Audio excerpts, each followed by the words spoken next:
You mentioned in one of your last talks that petroleum wasn't what we thought it was, that it wasn't a fossil fuel, that it didn't come from fossil animal. Yeah. Is it just a mineral? Is it a mineral like any other mineral?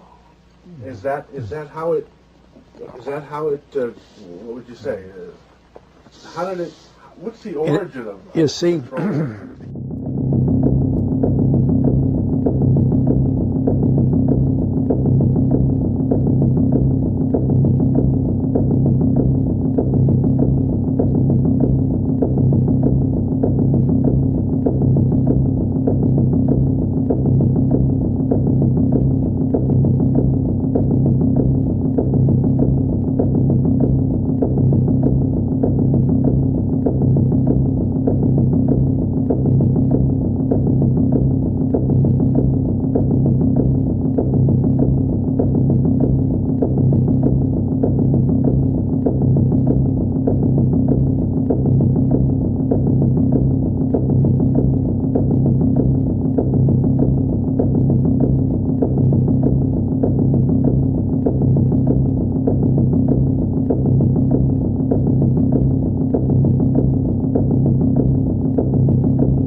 When they first found petroleum, because they were beginning to make motors and needed on axles or wheels on railroad trains and all that sort of thing, and remember trains started in the beginning of the 19th century, then oil went from just a lubricant to a fuel, and it made it valuable.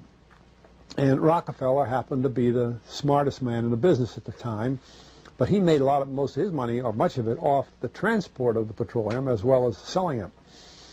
But one thing they realized was, because oil is putting a price on oil is like putting a price on a pail of water. You know, no initial cost. It's in the ground, and in those days they were, some of it almost what you'd call surface mining the oil. They didn't go down deep.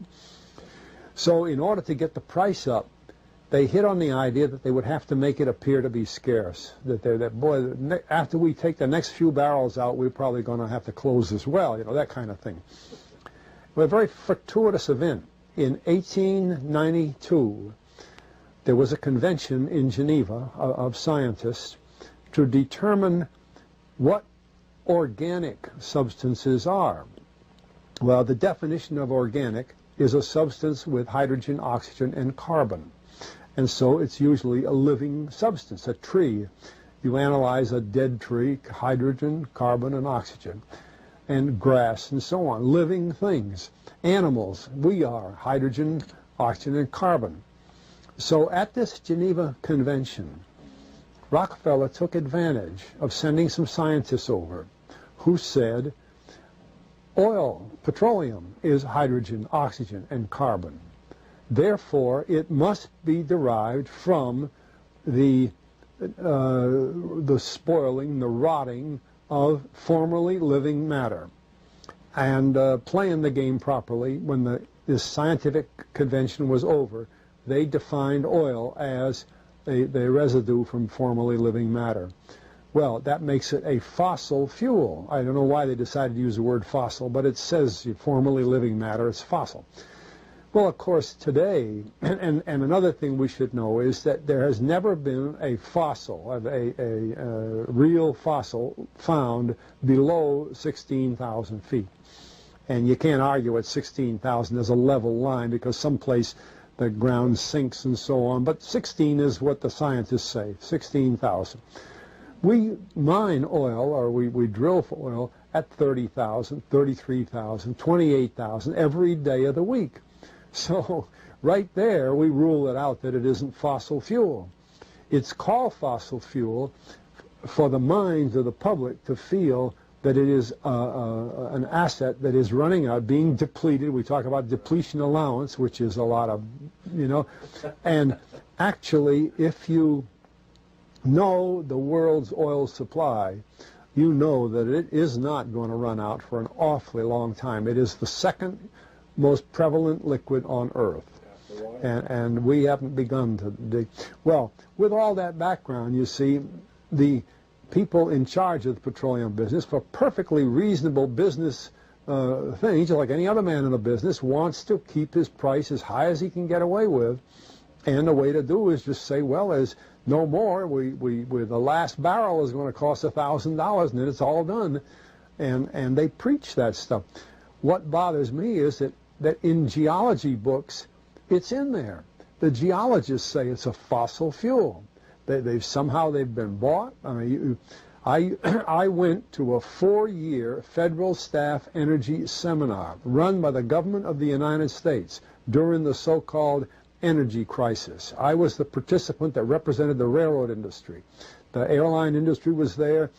Every AA, administrative assistant of senators and congressmen, was there. The CIA was there, the Defense Department was there, the State Department was there.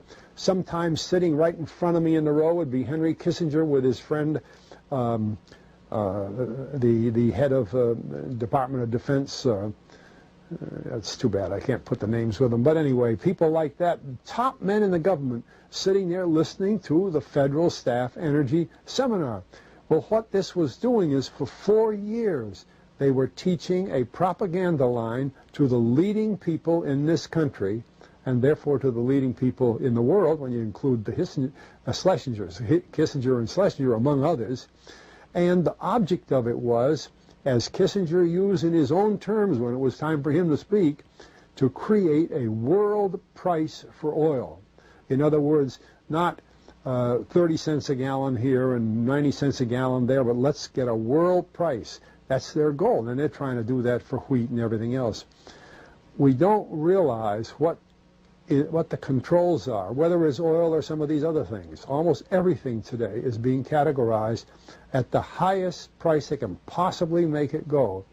And so calling petroleum a fossil fuel is the basis for this system with respect to petroleum.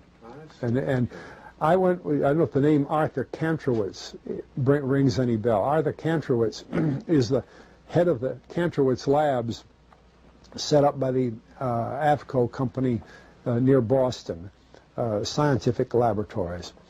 And a great man in the scientific world. And Kantrowitz and I were sitting at a table at this seminar once, and the table happened to be all young college grad, PhD geologists.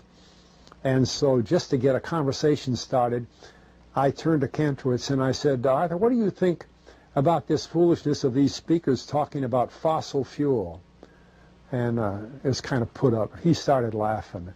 He said, you know, that gets me. He says, I don't have a geology degree, but he had 1,000 other degrees. And he said, I don't understand. He said, you'd think that these heads, these other fellows at the table, we did it on purpose, start listening, you know. And he asked, he said, are you gentlemen? He says, you're here at the meeting. Are you gentlemen by any chance geologists? And one fellow, yes, I am. And the other, yeah.